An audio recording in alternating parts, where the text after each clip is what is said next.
তৃতীয় যে যুক্তি তা নিয়েই মূলত এই ভিডিওতে আমি কথা বলবো। হাদিস পালনের আরেকটি প্রধান যুক্তি আল্লাহ তার রাসূলের আনুগত্যের নির্দেশ। কোরআনে বহুভাবে আল্লাহ তার রাসূলের আনুগত্যের নির্দেশ দেওয়া হয়েছে।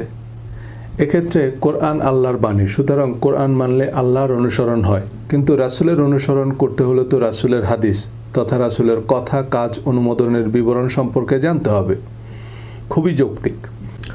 সূরা আহজাবের 21 নং আয়াত, লাকাদ কানা লাকুম ফি রাসূলিল্লাহি উসওয়াতুন হাসানাহ, অবশ্যই তোমাদের জন্য রাসূলুল্লাহর মধ্যে রয়েছে উত্তম আদর্শ। সুতরাং খুবই যৌক্তিক প্রশ্ন, রাসূলুল্লাহর আদর্শ আমরা কিভাবে জানব?